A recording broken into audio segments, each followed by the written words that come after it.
What is up, everybody? Good to be back on a live stream. Happy to have anyone who comes in and says hello. We will be talking college football today, week one. It's just 6 days away. Well, actually, more 3 days away from starting because there are games on Thursday. But this weekend, a full slate of college football games. We had a couple this past weekend, notably Hawaii beating Colorado State, but this is the week that everyone gets started. Great time of year, some intriguing matchups in week one we will discuss later. Some of those intriguing matchups. I have one matchup per college football week, all 14 weeks of the college football regular season, from this Saturday until December, of games to watch that will are just the most fun of the week and will probably determine the college football playoff and the bowl games and all that good stuff come December. Of course, the bowl games are December 29th, are the college football playoff semifinals at the Cotton Bowl and at the Orange Bowl, with the national championship coming just over a week later on Monday, January 7th at Levi's Stadium in Santa Clara. Alabama looks to win again, and they probably have one of the most interesting stories heading into the season, and that is with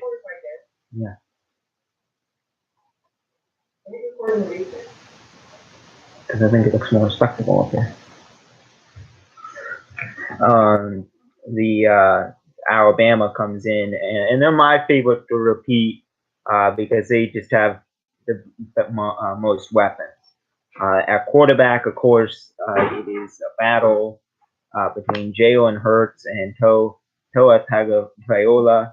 Tagovailoa, the hero of last year's national championship game, and of course Jalen Hurts, who has started the past 2 seasons and has done quite well for the Tide, but struggled in that first half in the national championship game against Georgia, and Coach Nick Saban ultimately made the decision to go ahead and bench Hurts in favor of the then true freshman Tagovailoa. And since there has been a quarterback controversy, both will play on Saturday as Alabama begins their season up against the let's see who they're playing this week. They're playing Louisville this week.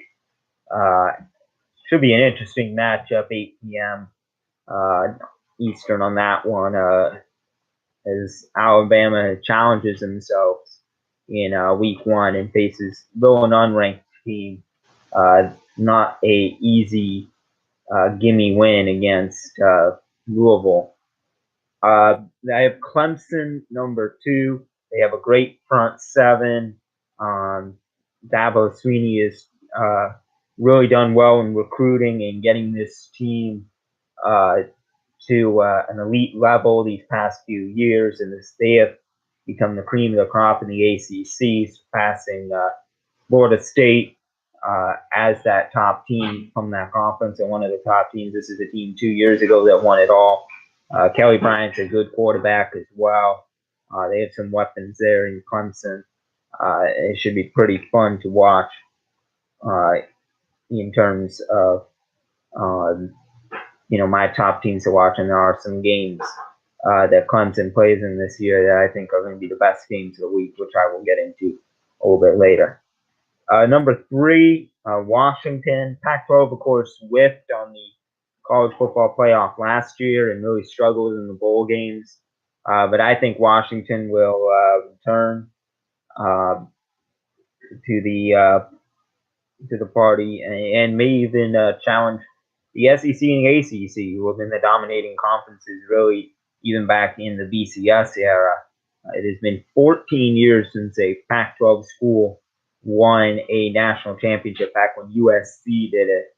A very long time, and a time that has seen the dominance of the SEC with the likes of Florida and Georgia, Alabama, and LSU, and with the ACC with Florida State and Clemson really dominating in those eras and really leaving the Pac-12 behind. USC hasn't fielded a championship squad in that time and hasn't qualified for the playoff or BCS championship since that 2005 loss to Texas.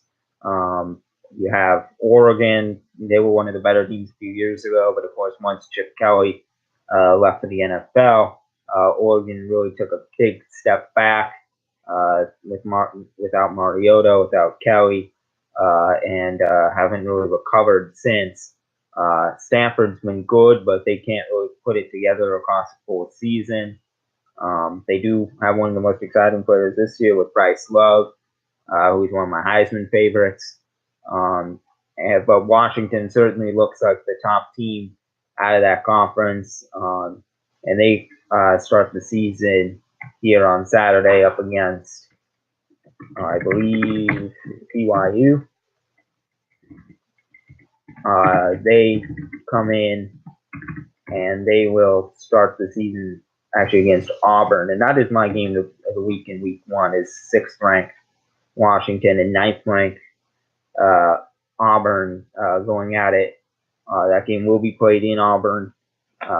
So Jordan O'Hare will be going wild come Saturday with a great week one primetime matchup between the Huskies and the Tigers. And then number 4 out of the Big Ten, I have Wisconsin. They have certainly one of the top offensive lines, several stars up on that line that could really align this year and propel this team in a Big Ten that right now you look at Ohio State and they're in turmoil, and Michigan, you have some questions at quarterback, and Michigan State looks good potentially, but Wisconsin might be able to take advantage of that. Penn State might be their closest challenger in the conference, but the Big Ten is a difficult conference this year. But I think Wisconsin has that power up front with their running back. Their running game certainly looking pretty good heading into this year. And I have several games of theirs that I am certainly looking forward to watching.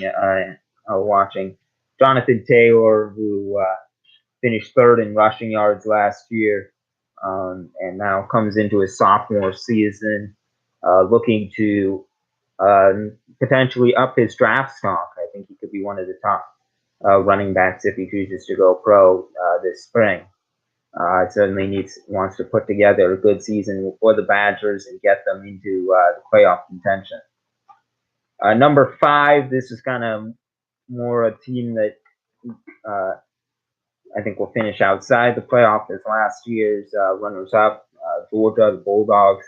You have Jake Fromm, who's coming into his sophomore year, an incredible true freshman run for his team as Kirby Smart has built a heck of a program down in Athens. And we'll have to see Georgia coming in probably the most difficult conference in terms of ranked teams. Them in the Big Ten really seem to be a conference that we could see beating up on each other come this fall as they go up against the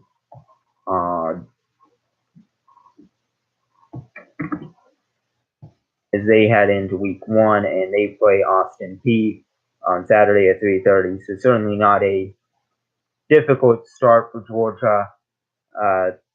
They do get their SEC run going in week 2 against South Carolina. So they start conference play relatively early compared to some other teams. Although week 3 they are playing Middle Tennessee State before going full on into their conference schedule against Mizzou in week 4. So Georgia have to see if Jake Fromm can replicate that performance.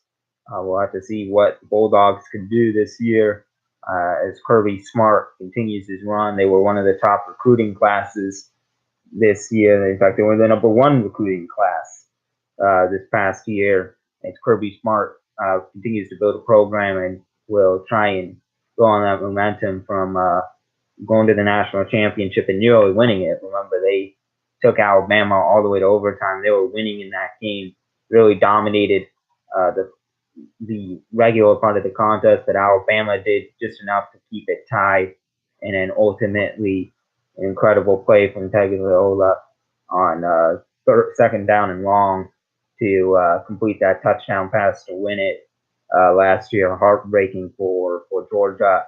Last year they lose to their hated rivals from Tuscaloosa in the national championship game.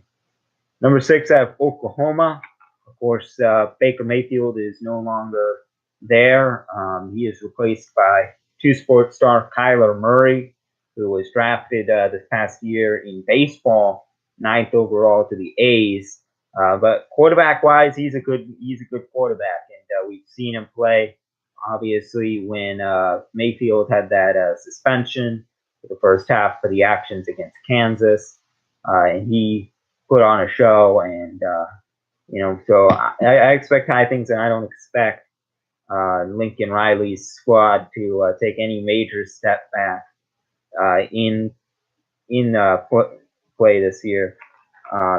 We have running back Rodney Anderson, wide receivers Hollywood Brown and C.D. Lamb, and offensive linemen Ben Powers, Drew Samia, and Bobby Evans. But the defense is my concern. This was a defense that at stretches last season was giving up 30-plus points a game to opponents, and certainly not to great opponents. And then we saw them blow a lead in the semifinal in that epic Rose Bowl game against Georgia last year, as they were unable to win and unable to send Baker Mayfield off with a championship ring in college, as he was ultimately Alabama and Georgia going at it. But what a great Rose Bowl game that was. I remember watching it and really being thrilled and thinking nothing can top it. And then the very next week, the national championship might have just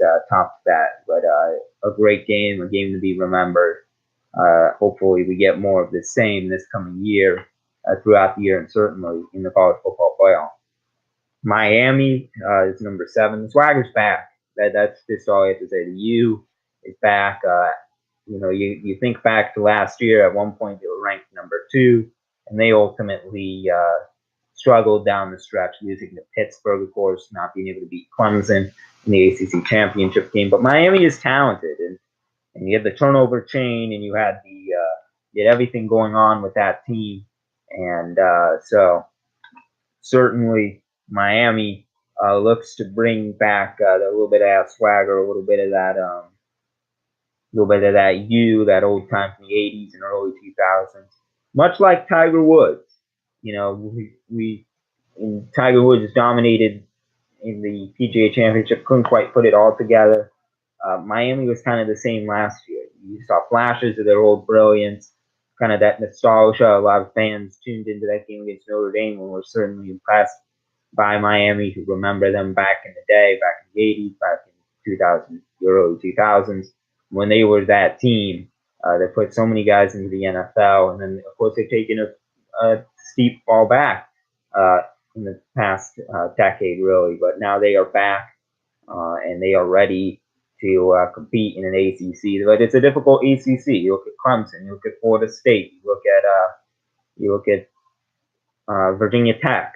Those are all really, really good teams that Miami's going to have to contend with this year if they want to return. But if you really want to be the U, if you really want to be with the turnover chain and all that, you have to back it up and you have to get those big wins. And they got a few big wins last year, but in games that they should have won, like against Pitt, they disappointed. Quarterback Malik Rozier returns this year. Number 8, I have Auburn. Auburn's a defensive stalwart. They beat Alabama last year. People forget that. They beat Alabama in the Iron Bowl last year.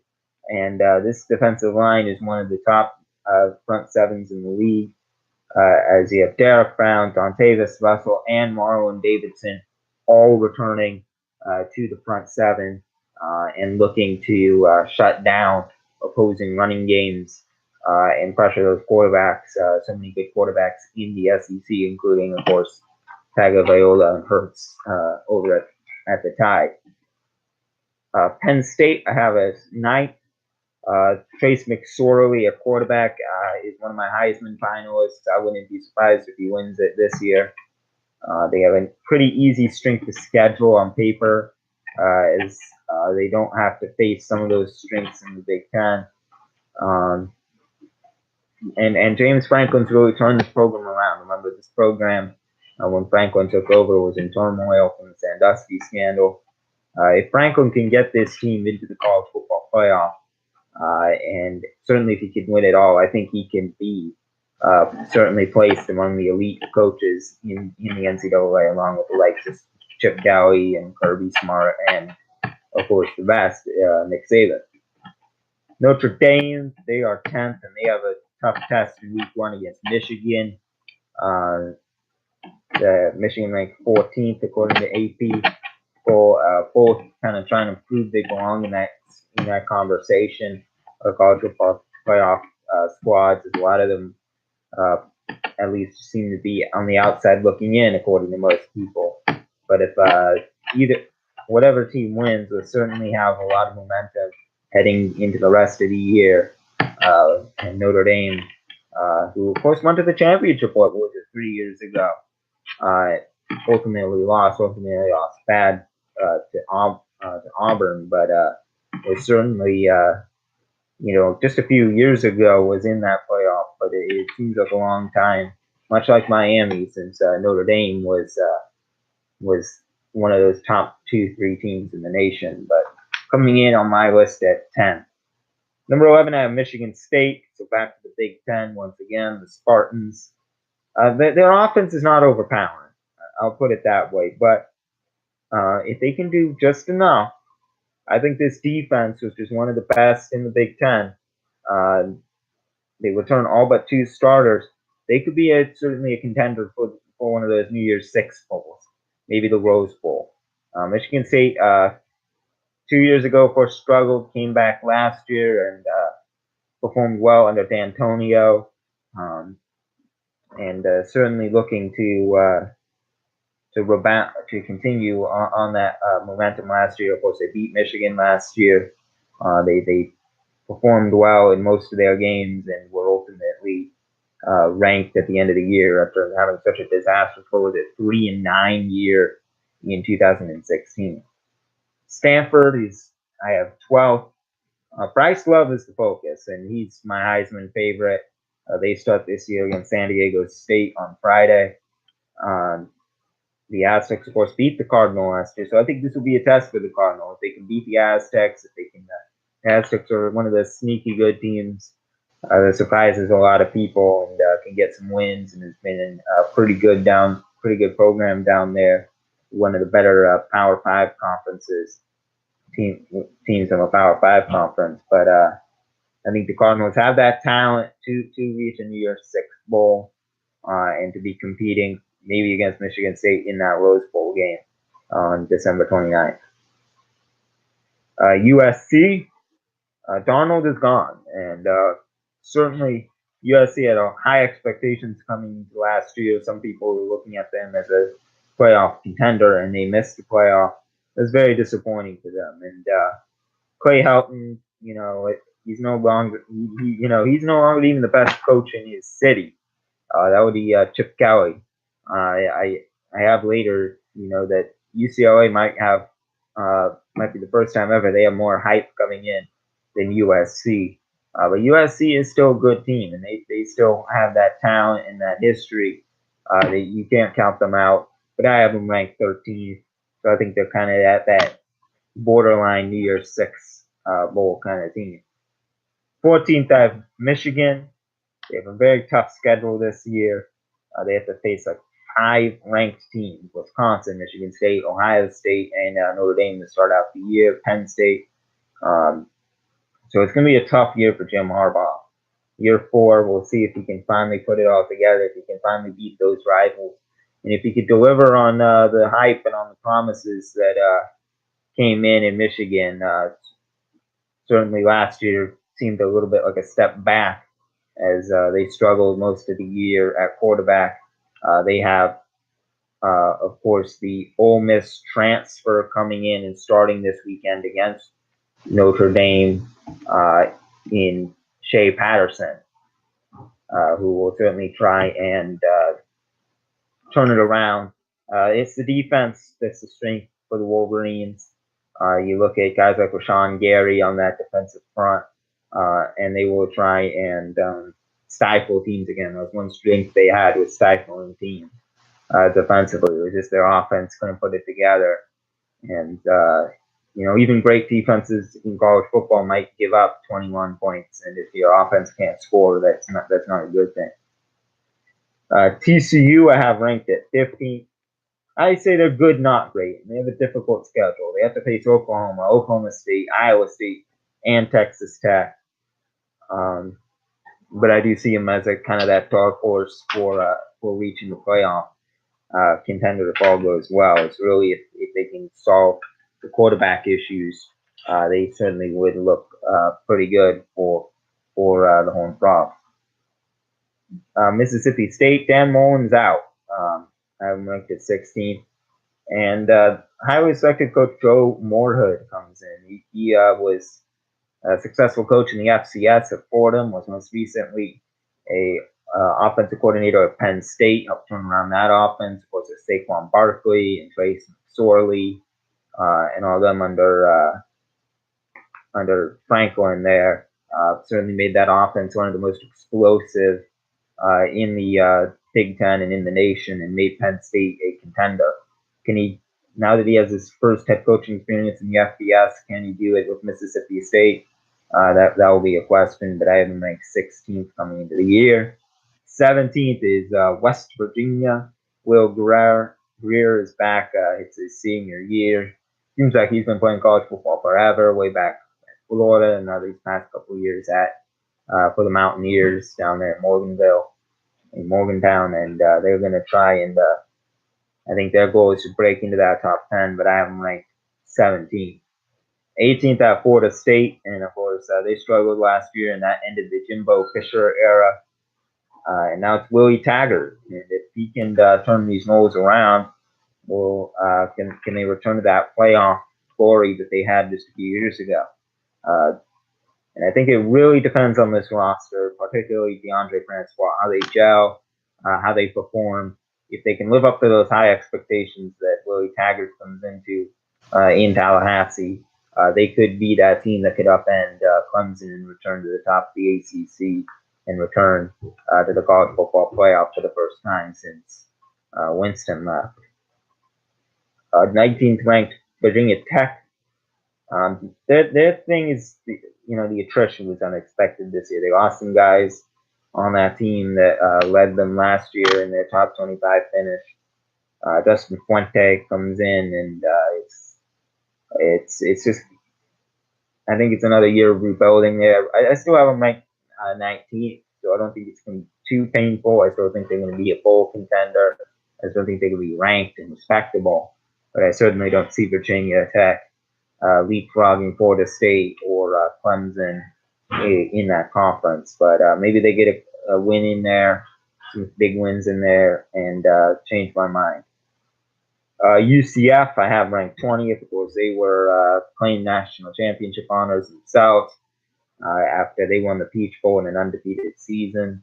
Can they replicate that success? I think that's the question for them heading into this year.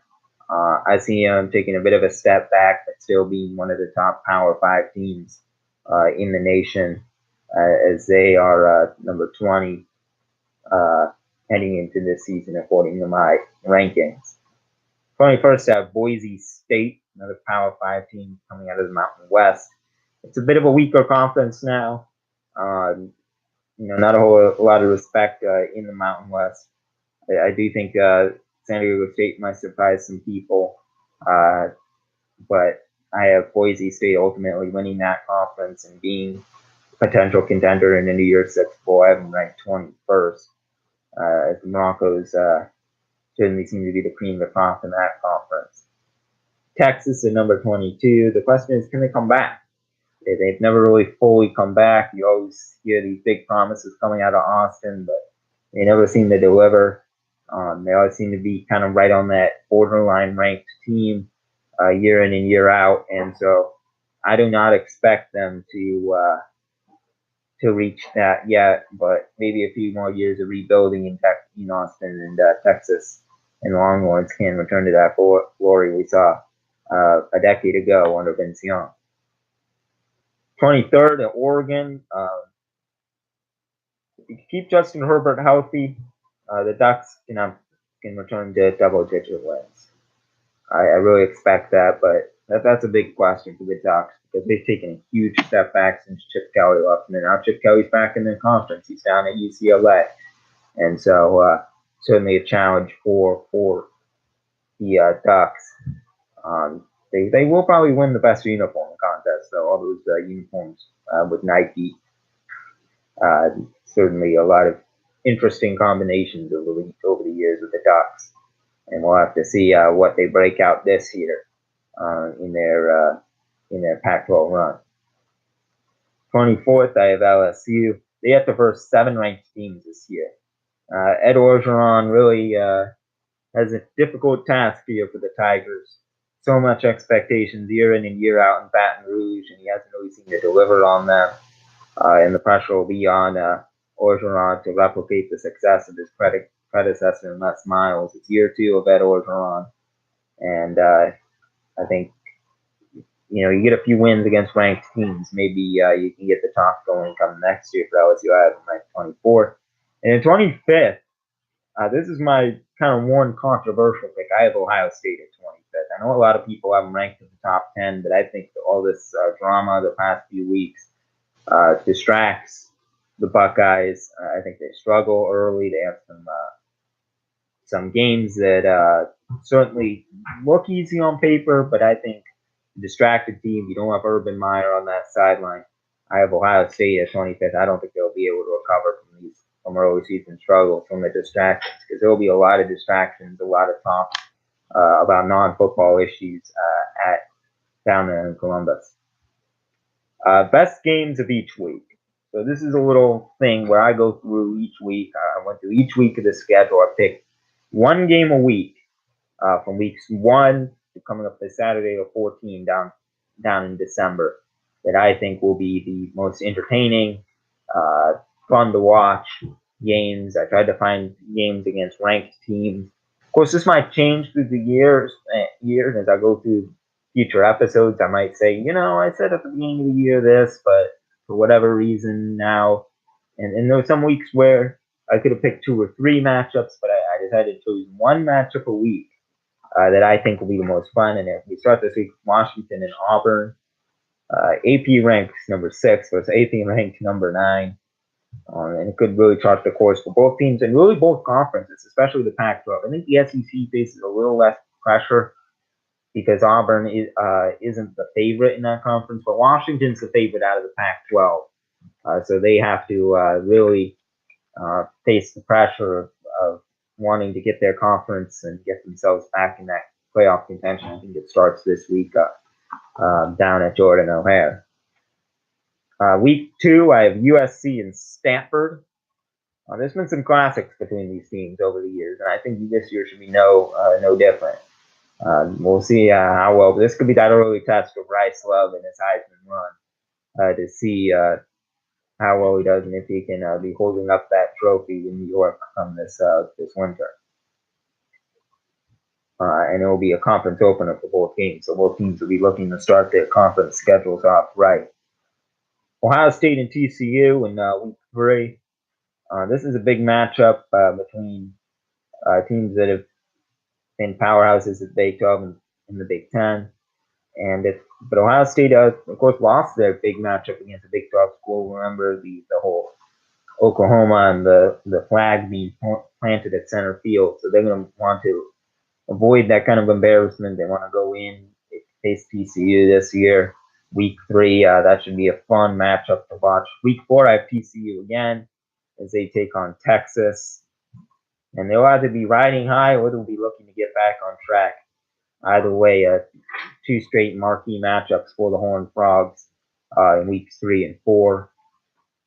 Week 5, I have Ohio State again, and that's when they take on Penn State. Last year was a barn burner. It was one of the best games of the year last year. and really the last 2 years. It'll be a tough test for Urban Meyer. It'll be just his second game back from suspension as the Buckeyes. Uh, Again, will they be coming into that game 4-0, or will they be coming in struggling a bit? That might depend on how they do week 3. Then week 6, I have Auburn and Mississippi State. That one of those midseason matchups in the SEC that if Alabama takes it and Georgia take a step back, might be the deciding factor in determining who represents the SEC at the college football playoff. Could really decide that SEC West potentially if Alabama takes a step back. And I think it'll be a fun one. I think some of those SEC games, those primetime SEC games, could be a lot of fun. And so week 6, Auburn and Mississippi State. Week 7, I had a lot of trouble picking this one because week 7 there are several ranked games heading into this year. But I'm picking Michigan State and Penn State, the Nittany Lions and the Spartans, as they come in 11 and 10th in the preseason polls. And I think it should be a fun one for week 7. Week 8, I have Oklahoma and TCU.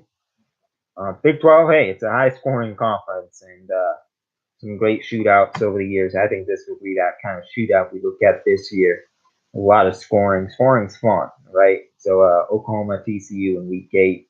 I expect these two offenses to really, really go at it, and should be a fun one here. Good midseason test for Kyler Murray to see how well he replaces Baker down there in Norman. And then number 9 is Clemson and Florida State, the number 2 team in the land taking on Florida State, and this could be their big game that they might lose. I think if Clemson does lose a game, we'll be here in week 9 against Florida State. So if they do lose, I do think it will be here week 9 against the Noles. It could be a good test for Willie Taggart there in week 9 as he tries to bring the Noles back to prominence. Week 10, I have Penn State and Michigan. These games seem to be pretty good year in and year out, and I think it should be no different this year. The Wolverines, of course, haven't been able to beat Penn State these past couple years, so we'll have to see if they can do that, and it'll be a big test for Harbaugh, one of the many big tests the Wolverines face this year in their quest to finally break through in the Big Ten. Then number 11 is Penn State and Wisconsin. Another top 10 matchup in the Big Ten. 2 straight weeks we see Penn State play a top team. Wisconsin, hey, sign me up for this game. This will be a fun one to watch. Then week 12, Miami goes up against Virginia Tech. That's the only top 25 matchup of the week so far. Certainly we'll have to see if that changes. Hopefully it does. But it certainly comes right before. A lot of teams kind of now take that week 12, that game before the rivalry week, kind of as an easier team. But Miami won't. They take on Virginia Tech. A very difficult test, I think, for both teams. May depend who goes to that New Year's Six bowl of those two teams. And then 13th, I have Alabama Auburn. It's always the best week of college football, week 13. The rivalry week, and this is the best rivalry. The Iron Bowl has given us some classics over the years, and so that's always my favorite game of that week. But so many great matchups. You have the Civil War, Oregon and Oregon State, Oklahoma State, Ohio State, Michigan, Florida State, Florida. But I think Alabama Auburn is the best game of that week. Then week 14, I know it's just one game, but it's always my favorite game of the year. Army Navy. It's a traditional matchup. It's one that means a lot to me personally, and it's always a must watch. They might not be playoff contenders, they may not have NFL stars on their rosters, but those guys are the real heroes on those teams. So week 14, that lone game, the week of the Heisman Trophy presentation, but the lone game that week, Army Navy. It gets its own Saturday for a good reason. And last year in the snow in Philly was certainly interesting and fun to watch. And hey, after going 14 straight years winning, Navy's now 2 years in a row having lost to the Black Knights, and the midshipmen will be looking to reverse course there and be back on top of that rivalry. We're going to go really quickly through a Heisman watch. Bryce Love, running back Stanford, averaged 8.1 yards per carry. Finished 2,118 yards last year. He is my favorite to win the Heisman, but some other guys to watch are Khalil Tate out of Arizona. What a fun watch he was. One of the more underrated guys to watch. Maybe for some of you guys, was on the cover of Sports Illustrated this past week, depending on where you were in the country. With their regional covers in the Southwest, Khalil Tate graced the cover of SI and was seen as one of their favorites to win the Heisman, and he's one of my favorites to win the Heisman. He might not finish in the top 25, but Tate has that ability to put up numbers and highlights like RG3 or Lamar Jackson, who won Heisman trophies despite not being on playoff teams. Then I had Tua Tagovailoa at Alabama. Certainly has to beat out Jalen Hurts officially to really be considered a favorite, but I think he will, and I think if he does, he can put up those numbers and those kind of quarterback numbers that we haven't seen at Alabama. Alabama usually relies more on their defense, their receivers, and their running game more so than their quarterbacks. But Tagovailoa, I think, can change that. We saw him be the hero of the national championship, and if he could do the same throughout this year, a lot of high expectations coming in for him. And then Trace McSorley at Penn State dominated last year's Fiesta Bowl. And McSorley, he looks to get the Nittany Lions over that hump into that college football playoff talk. And certainly some big matchups this year could determine if McSorley will be lifting the Heisman at the end of the year. And then one more Big Ten guy, Jonathan Taylor, the running back out of Wisconsin. He finished third in rushing a year ago. And that was just his freshman year. He's a sophomore now. Can he continue where he left off last year with a great front seven blocking for him? I think he certainly can. I think it'll be very interesting to see how well the Badgers do this year, not only in the Big Ten, but certainly how Jonathan Taylor plays and that line holds up, because they are very much hyped coming into this year. They had a big SI article about them. Them eating a lot of food, and that drew a little bit of controversy. But hey, they have to keep those big guys up front well fed, because there are some tough defensive lines in the Big Ten. Big Ten play is not for the faint of heart, and so we have to see how well they do and if they can live up to those hype and expectations. And if they do, Jonathan Taylor might be the one at the end of the year holding up the Heisman.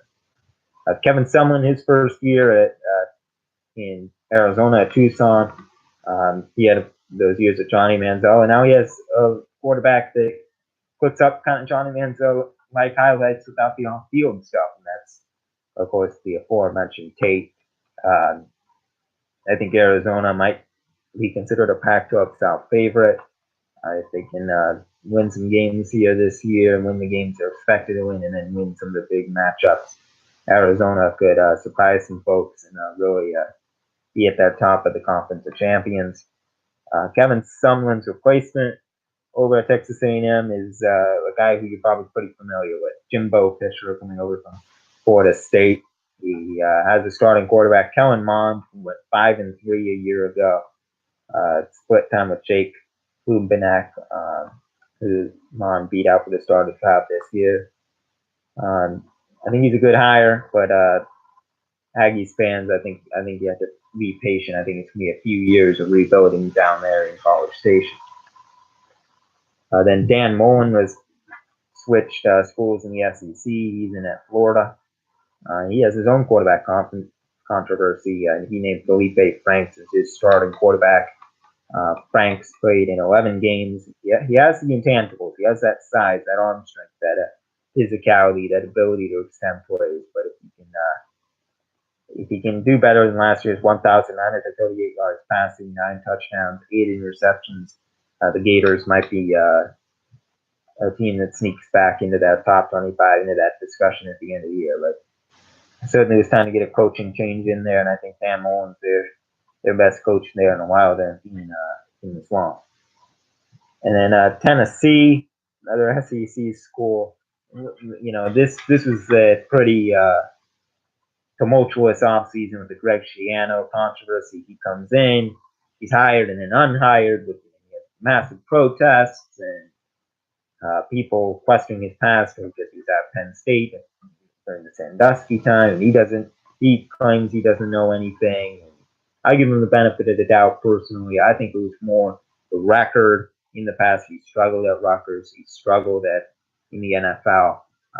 So he's back. Greg Schiano had to go back to Ohio State, had to be their offensive coordinator, and said Alabama defensive coordinator Jeremy Pruitt is your new head coach down there. And, I'm not sure if he is a better hire than Schiano would have been, but we might get that answer week 1 as he takes on Will Grier and the West Virginia Mountaineers. And then finally, UCLA, Chip Kelly. This is probably the biggest hire of the offseason. Chip Kelly's return to the college football. He's returned to the Pac-12. 46-7 with Oregon, but the NFL was a different animal altogether, and he struggled with the Eagles. Really blew up that roster and was quite an impressive feat by Doug Peterson and the Eagles front office to turn it around so quickly, because it was not looking too good when Chip Kelly left, and left a bad taste in a lot of players' mouth as he let go of some fan favorites. But hey, Eagles got the last laugh in the NFL, and then he struggled with the 49ers, and now the 49ers without him, they're doing well. So I think college is more his forte. I think that his spread offenses, his kind of desire to control the teams, that's more a college football thing than a NFL thing. I think it works in college more, where coaches have more of that power than in the NFL. But we'll have to face Cincinnati here in week 1 without running back Soso, Jamabo, tight end Devin Assisi, defensive lineman Osa, Ojing Azua, and Moses Robinson-Carr, and offensive lineman Bas Tagola, and also defensive back Mo Awesome. They're all suspended. A big announcement coming today with the suspensions, with Tagola missing 2 games, Awesome missing 2 more games, and Assisi and Tagola missing those 2 games. So that's just my look at the college football preview and what's going to go on this year. We'll have an NFL preview coming up soon. Thank you everyone for watching. Be sure to subscribe here for more and follow me on Twitter at jmoney18c. I want to thank people for coming in, watching, and enjoying themselves. And if you're watching the replay, don't forget to leave a comment, and I'll be sure to respond to you guys. And have fun this weekend watching some great college football.